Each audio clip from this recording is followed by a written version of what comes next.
Empezamos enseguida la entrevista al exalcalde de Guayaquil y la inicia Yolanda Torres desde Quito. Adelante, Yolanda. Gracias, Carlos. Realmente pensé que le ibas a iniciar tú, pero para mí es un gusto y un placer comenzar esta entrevista con el exalcalde de Guayaquil durante 18 años, exgobernador, diputado y ahora pues está en plena campaña apoyando al candidato Guillermo Lasso. ¿Cómo van los temas, señor Nebot, doctor Nebot, los resultados de la primera vuelta electoral, independientemente de que correspondan no a la voluntad de los electores, lleva la sombra de la duda sobre la pureza de esa elección? ¿Cómo asegurar que lo mismo no ocurra en esta nueva elección y que no vaya a haber la sombra del fraude? ¿Qué van a hacer ustedes?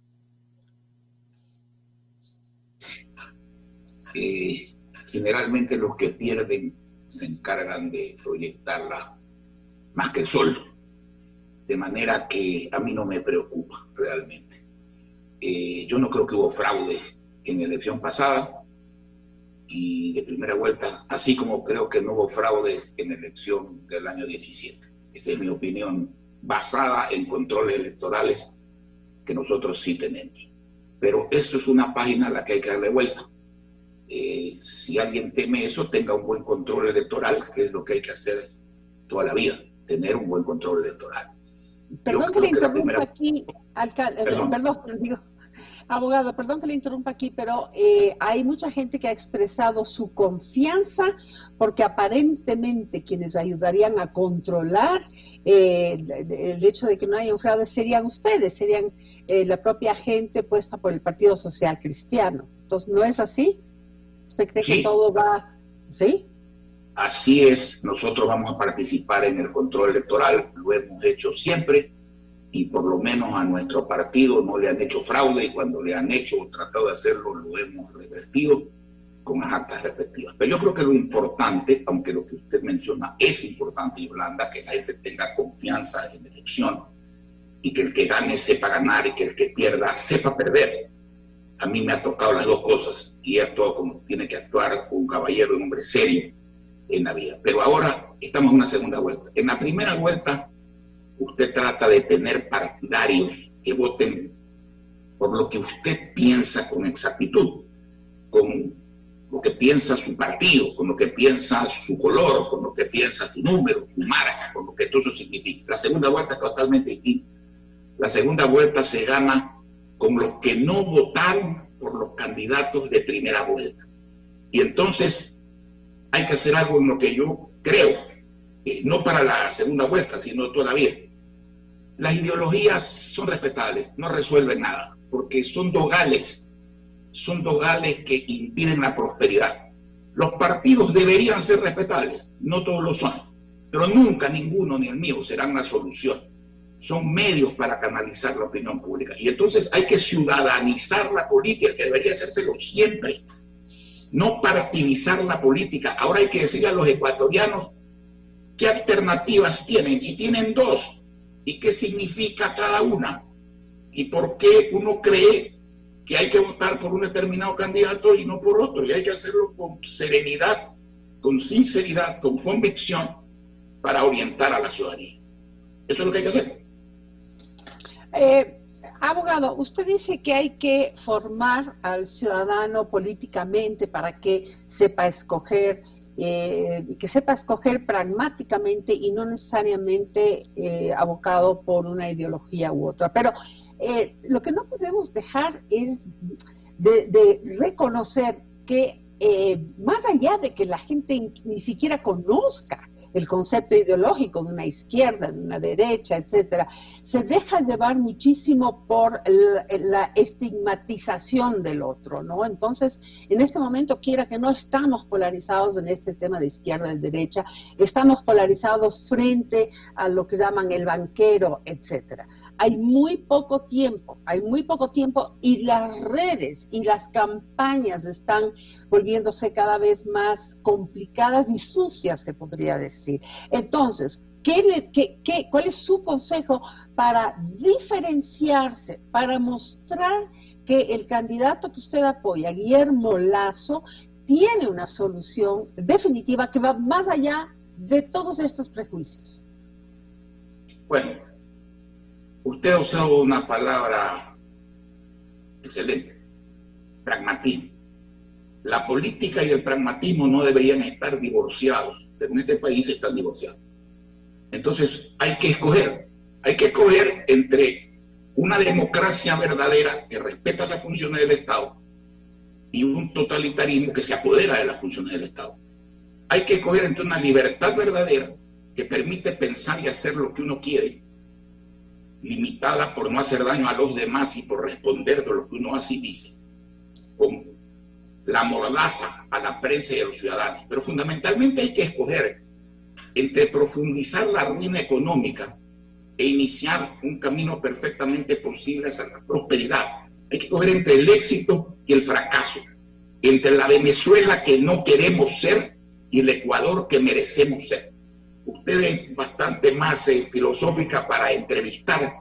Seguramente a Carlos Vera le gustan las respuestas muy rápidas y le he dado una respuesta muy rápida, pero eso implica un análisis del porqué de cada cosa, por qué sí representa eso el uno y por qué representa lo negativo el otro. Y eso hay que hablarlo sin pasión, sin ataques personales, sino atacando o defendiendo las ideas de cada uno de estos caballeros, que son dos, porque no hay más que votar sino por uno o por otro, ¿no es cierto? ¿Qué significa lo que representa? ¿Qué consecuencias tiene para la gente, para las mujeres, para los jóvenes, para los agricultores, para los pobres, para los asegurados a los sistemas como el IES, el IFA, el ESPOL, para los alcaldes, prefectos y presidentes de juntas parroquiales? Si usted menciona esos segmentos nada más, el Ecuador entero está representado. El Ecuador entero está representado. Y quiero oír qué dice y qué va a hacer cada candidato respecto de cada uno de esos segmentos. Y llegó el momento de no generalizar, sino de decirle a cada uno de ellos: este es mi compromiso, porque ofertas, las loras que por coincidencia son verdes, hablan, nadie las entiende ni les cree. No se trata de hablar, se trata de comprometerse y probar que el compromiso es posible realizar y que hay la experiencia para realizarlo con éxito y cambiarle para bien la vida de la gente. Eso debe tratarse esta campaña. A la fecha, las encuestas señalan, abogado, que cerca del 20% de los votantes anularían su voto. Creo que el gran reto es justamente llegar a ese porcentaje de personas. Paralelamente, además, hay una campaña que está promoviendo la anulación del voto. Seguramente muchos de estos votos son de Yacu Pérez, desencantados con el desenlace de la primera vuelta. ¿Cómo llegar a ese grupo objetivo que no es indígena en su mayoría? Sabemos que el grupo indígena llega a un 8% de la población indígena en el Ecuador. Quiere decir que el resto son presumiblemente además jóvenes. ¿Cómo llegar a ellos más allá del uso de un TikTok o tratar de parecerse al Joker mediáticamente? Mire, usted se refiere a una red que es moderna, importante, pero es un medio. Aquí se tiende a confundir los medios con fines. Es un medio de expresarse y de comunicar. Yo no conozco en la historia del Ecuador ninguna campaña que haya tenido éxito promoviendo el voto nulo. Y acuérdese de lo que yo le digo: el voto nulo será el voto regular de toda la vida. Usted me habla de los partidarios de Yacu Pérez, me habla que son jóvenes y que son indígenas fundamentalmente, ¿sí? Presumiblemente. Entonces, dígale a los indígenas que quieren oír, porque son básicamente gente de campo, gente campesina, dígales que les va a condonar las deudas viejas con el Banco de Fomento, que ahora ha cambiado de nombre, no de eficacia, porque son ineficaces los dos, que se llama Ban Ecuador. Esas deudas viejas que no ha podido pagar, deudas pequeñas, se las va a perdonar. Que van a tener acceso a crédito que no lo han tenido hace años. Que van a tener semilla gratuita de alto rendimiento para producir más y mejor. Que los pequeños ganaderos van a tener inseminación artificial gratuita para producir más carne y más leche. Que van a poder vender en los mercados sin que los exploten los intermediarios a vista y paciencia del gobierno nacional. Explíquele a los indígenas, sobre todo, que se va a manejar el problema del agua con justicia, porque en la costa no hay problema de agua, hay problema de inundaciones o de sequía, es otro tipo de problema, pero no hay la disputa entre el que está más arriba y el que está más abajo, entre las ciudades y la parte rural.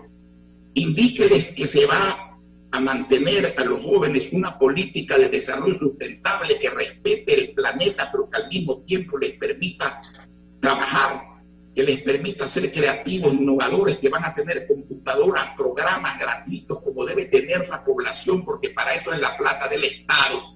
Yo nunca he pensado que el regalo existe. Cuando usted le da a la gente cosas gratis, se las da con la plata de ellos. Si la plata es del pueblo, no es de los funcionarios públicos. Explíqueles que se va a traer la inversión extranjera, que van a haber nuevos negocios donde trabajar, que van a haber los negocios actuales en crecimiento, que se va a mantener la dolarización, que no vamos a volver al sucre, ni a la ruina, ni cuando quebraban las empresas y los precios subían por ascensor, mientras los salarios subían por escalera. La gente entiende. Hay políticos que piensan que con canciones y con medios que no son fines se puede convencer a la gente. No, la gente es mucho más inteligente que los gobernantes. Lo hicieron, abogado, lo hicieron. Usted está apelando a la razón. Y según analistas políticos, la gente vota por emoción. Entonces, hay gente como, por ejemplo, el candidato Hervas, que se vistió de viuda en un momento dado, que a ciertos sectores de esto les causó realmente hasta repulsión. Esto le ganó en otros sectores muchísimos votos. Entonces, ¿estamos frente a qué? Porque usted apela a la razón simplemente. ¿Cómo? No. Yo soy un hombre que cree que el pueblo vota con el corazón, pero también con el cerebro. Hay gente que cree que el pueblo es tonto, que vota con la emoción y que no tiene cerebro. El pueblo vota por conveniencia. Con la emoción, perdón que aclare, porque si no usted me deja muy mal parada. Yo no digo que votar con la emoción sea ser tonto. O sea, yo no me considero tonta y soy muy emocional. Entonces, no estoy diciendo que lo uno sea equivalente al otro, pero sí mueve... Vota una mujer que solamente vota por la emoción, está actuando de una manera poco inteligente, y el pueblo ecuatoriano es muy inteligente y es muy intuitivo. La gente vota por sí mismo, vota por lo que quiere. Todo el mundo vota porque quiere algo para sí, no para el candidato. Y quiere algo para sí, lo emociona. ¿Usted cree que la gente votó por el señor Hervas porque se vestía de viuda? No, la gente votó por el señor Hervas, a quien muchos de los que votaron ni siquiera conocen. Si lo vieran caminar en la calle no lo reconocerían, porque no querían votar ni por Arauz, ni por Lazo, ni por Yaco. Por eso votaron por él. Entonces, a esa gente hay que llegarle no vistiéndose de nada, sino vistiéndose de ser humano, sintiendo como ser humano, identificando esos votos, diciéndole: señores, yo me comprometo a resolverles su problema, no el mío, no el del candidato, el de la gente. Y hay que hacerlo por aquellos que no quisieron votar ni por el señor Arauz ni por el señor Lazo. A eso es que hay que dirigir el mensaje, porque son ecuatorianos que quieren lo mismo que nosotros, aunque tengan distintas visiones. ¿Usted cree que algún ecuatoriano quiere ser pobre? ¿Usted cree que algún ecuatoriano quiere ser pobre? Nadie quiere ser pobre. ¿Usted cree que algún ecuatoriano quiere que desaparezca el dólar? Nadie quiere que desaparezca el dólar, salvo algún trasnochado que sostiene ese tipo de ideas que no funcionan en ninguna parte del mundo. Por ahí habla de hacer cuarentena de dólares. Sí, abogado, que ningún ecuatoriano quiere ser pobre, que sí pega una campaña en el estilo de que le voy a dar $1,000 a 1 millón de familias, y eso sí cuaja en la mente de la gente, porque también es la necesidad hace que la gente priorice lo que es inmediato y lo que se le da, más que ofrecerle a largo plazo, en 4 años, la posibilidad de un empleo. Tiene usted razón, pero entonces le tocará al señor Lazo, como lo está haciendo, explicar. Primero, dar plata, un gobierno que no tiene ni para pagar sueldos, ¿cómo da plata? Es una mentira. Segundo, si diera la plata, da $1,000 a 1 millón de ecuatorianos. Y el resto, tercero, el señor Lasso dice, voy a subir el sueldo de 400 a 500 dólares, $100 mensuales. Por 12 meses, 1.200. Más las cargas sociales, 1.500 al año. Ya son más que 1.000. Pero los 1.000, si fueran verdad, son por una vez. Los 1.500 son por toda la vida. Y segundo, el señor Lasso habla de que los dólares fluyan, vengan, que se ganen trabajando, invirtiendo. El otro señor dice, la plata se crea de la nada. Si la plata se creara de la nada, todo el mundo sería rico. No habrían pobres. El señor habla, lea su plan de gobierno, de cuarentena de los dólares. El pueblo va a entender. Déjeme terminar solo con esto. ¿Qué hace usted con un enfermo? ¿Qué quiere decir que el enfermo está en cuarentena? Que el enfermo no puede salir. Usted sabe lo que es decir que usted va a hacer cuarentena de moneda, de dólares. Quiere decir que la plata no va a salir, que usted no puede manejar su propia plata, porque el Estado la va a controlar en los bancos. Eso es lo que quiere decir. Eso es lo que hay que explicarle a la gente. ¿Usted cree que la gente, porque uno se vista de viuda, o cante, o baile, no va a entender esto? No, la gente entiende. El agricultor entiende lo que le ha pasado. Las mujeres entienden que las discriminan porque no le pagan lo mismo que a los hombres por el mismo trabajo. Entienden que las violan y las matan y se ríen de ellos la policía, los delincuentes, los jueces y todo el mundo. Que no les reconocen la igualdad. Todo eso entiende la gente. Pero uno tiene que comprometerse a hacerlo realidad, pues. Así se ganan los votos. ¿Usted cree que las mujeres de cualquier partido no quieren eso? Sí quieren eso. El que conoce el país, que sabe lo que pasa. Abogado, a ver, siguiendo su razonamiento, nadie compraría la lotería, porque imagínense, entre miles, que me toque a mí es muy difícil, pero es esa esperanza, esa emoción, ese creer en algo que puede ser fortuito, que puede ser del azar, es lo que me hace apostar por algo que probablemente nunca se dé. Gracias, abogado, no sé si tenga algo más que decir. Comprar la lotería es una mezcla de raciocinio cerebral y de deseo de sacársela. Porque si usted no tuviera posibilidades de sacársela, no la compraría. Le emociona comprar con el cerebro y le emociona saber que se la va a sacar. Pero aquí no hay lotería. Aquí hay la ruina o la prosperidad, la libertad o el totalitarismo, la democracia o la ley mordaza. Aquí hay el éxito o el fracaso, aquí hay vivir bien o vivir mal. Y sí, debe emocionar a la gente saber que esas cosas se pueden hacer realidad, pero hay que pensar en esas cosas. El cerebro está ahí no solo para usar sombrero, está ahí para pensar, el corazón para sentir, y el hígado para no usarlo para eso, porque es un muy mal consejero. Odiar es muy malo y produce efectos desastrosos. Gracias, abogado. Me quedo con esas palabras. Vamos con Carlos Vera desde el puerto principal. Me encantó la conversación entre ustedes. Es tan distinta a la que vamos a sostener conmigo y ese contraste es lo extraordinario de este programa. Gracias por tu aporte, Yolanda, y gracias por conectarse, abogado. Buenos días de mi parte, bienvenido. Es la 5ª vez en 9 meses que lo molestamos y será la última porque mañana se cierra este ciclo de 9 meses de al día. De verdad destaco su predisposición, tanto por Zoom como cuando me tocó ir a su domicilio un par de veces para estos diálogos frontales. Es que a mí me gustan las respuestas rápidas. Es que a la gente le llegan más las respuestas rápidas, ¿ok? ¿Por qué cree que los comerciales duran 30 segundos? Usted también. Así que cuesta mucho hacerlos más largos y por eso hay veces se compran lo que no se debe. Si no la gana, la empata. O sea, Nebot nunca pierde. Más Jalisco que él no hay. Me alegro verlo vivito y coleando, de verdad. Es la primera cosa que quiero celebrar. Qué bien. Lo veo además que ha bajado de peso. Tiene que darme la fórmula. Dios santo. ¿Ya? Se cuida. Mire. La otra cosa que usted ha bajado es su perfil. ¿Por qué en esta segunda vuelta?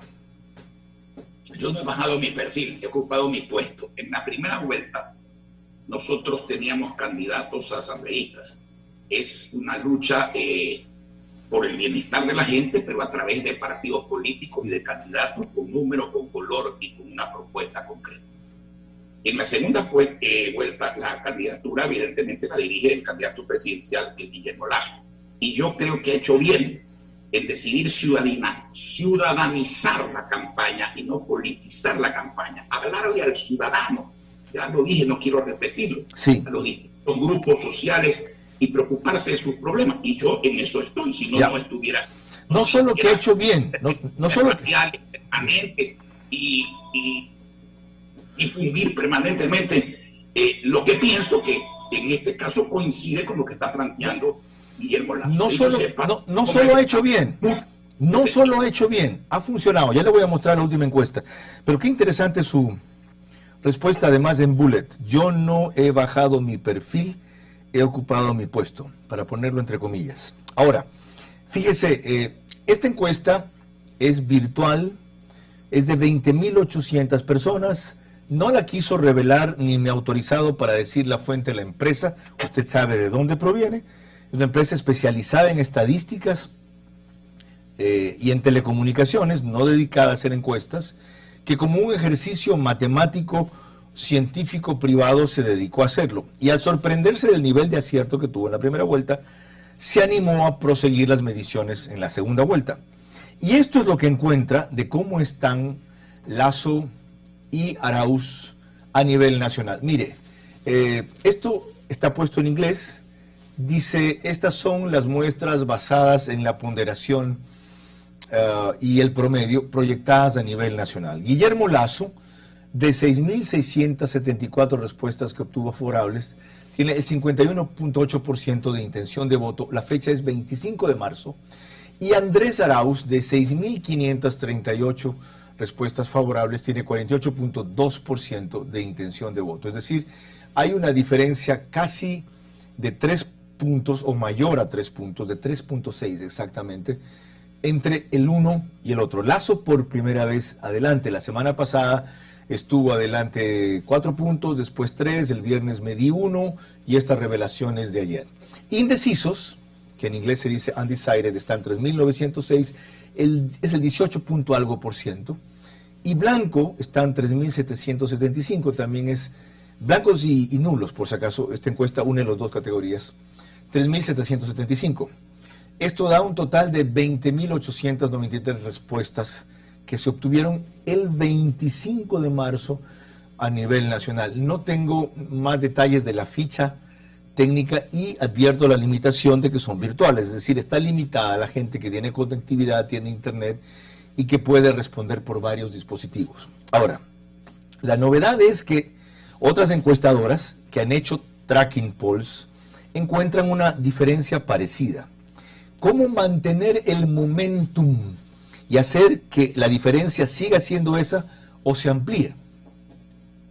Yo he visto muchas encuestas, Carlos. En la mayoría de ellos ya se da a Lasso como ganador, estrechamente, pero hay que ver de dónde venía el uno y de dónde venía el otro. Entonces, lo verdaderamente importante es que la tendencia de crecimiento de Lasso es cuantitativamente sumamente importante, voluminosa, y además es permanente. Y eso es lo que uno debe mirar en las campañas. Si va subiendo o si va bajando. Y tiene que cogerlo usted la ola de la subida el día de la elección. Y yo creo que Lasso va por muy buen camino. Va por muy buen camino en ese sentido. Y mientras más le hable a la gente de sus problemas, no de los candidatos, la gente cree que los problemas son de los candidatos, no, los problemas son de los ciudadanos. Que repito lo que le dije a Yolanda. Correcto. No hay ciudadano que no vote por interés propio. Todo ciudadano que vota, vota para que le resuelvan alguno o varios de los problemas que él tiene. Y el candidato que va a ganar, el que convenza a más ciudadanos de que es capaz de resolverles más problemas. Ahora, usted menciona... La emoción que a uno le vayan a resolver un problema, la emoción de un joven de tener una computadora, de tener acceso a la innovación, de una mujer de ser reconocida en igualdad de derechos, de un agricultor de por fin reverdecer el agro. Es emoción, pero basada en la conveniencia. Correcto. Eso es lo que hay que hacer realidad. Usted menciona la tendencia.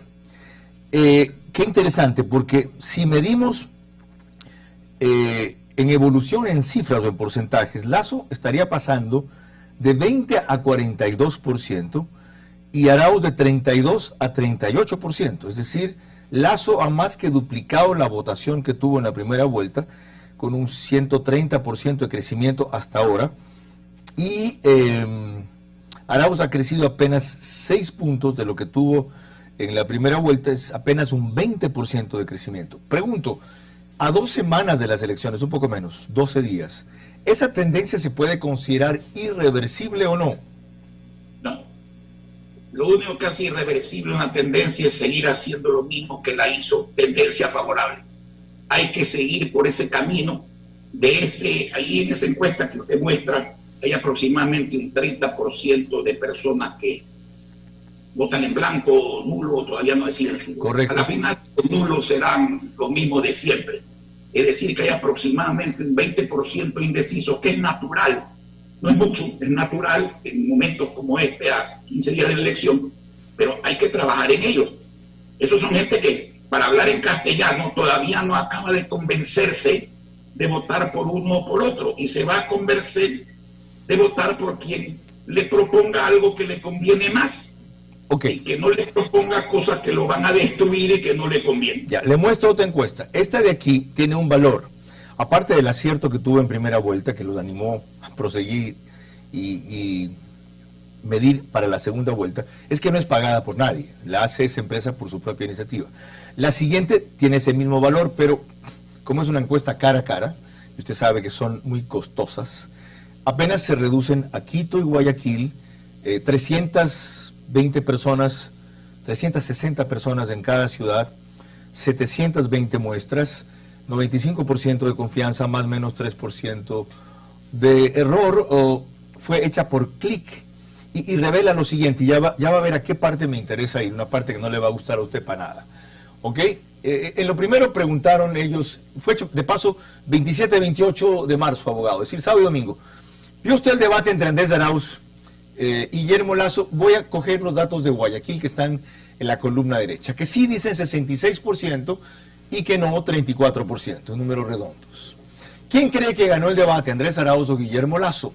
Que ganó Andrés Arauz, dicen el 24%, que ganó Guillermo Lasso el 33%, que ninguno el 42%. Siguiente, sobre intención de voto, gracias. Si el día de hoy fueran, así debería decir, pero a veces no utilizan bien el castellano, o fuesen, dicen si el día de hoy serían, ok, no me pidan a mí que los tiempos verbales se los comunique bien.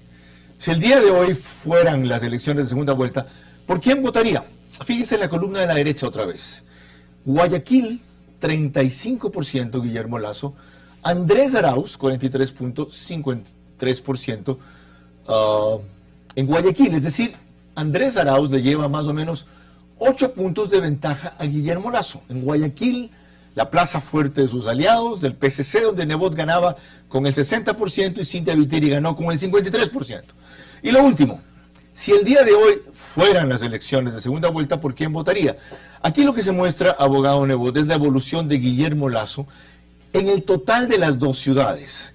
Ha pasado de 37-37 a 40-03, mientras que Andrés Arauz se ha estancado de 37-11 a 37-71. Mi pregunta entonces es, ¿cómo es posible que Guillermo Lasso, teniéndolo a ustedes, que son sus aliados más fuertes en Guayaquil, no esté adelante? ¿Qué ha fallado y qué van a corregir? Yo empiezo por decirle que Guillermo Lasso va a ganar en Guayaquil. Y ahora le voy a explicar por qué, si esos números son ciertos, porque yo he visto números contrarios a eso, donde Guillermo Lasso está ganando ya en Guayaquil. Ah. Déjeme explicar. Ok. Como yo para mí las encuestas son una guía. Si se ganaran las elecciones solo con las encuestas, habría ganado mucha gente muchas elecciones que ha perdido ya. Pero bueno, miren, en la ciudad de Guayaquil, cuando ha habido elecciones para alcalde, y vamos a hablar para no remontarnos al pasado remoto, desde que el señor Correa fue presidente en el año 2007. Las elecciones para alcalde nosotros hemos barrido, mis votaciones fueron entre 65 y 71%. Pero en las presidenciales, siempre el candidato del correísmo ganó. Siempre. Salvo cuando el señor Correa fue candidato a presidente y yo fui candidato a alcalde simultáneamente en el año 2009. Entonces nosotros ganamos la alcaldía con mucho más votos que los que sacó Correa para presidente y le ganamos también en la lista de diputados.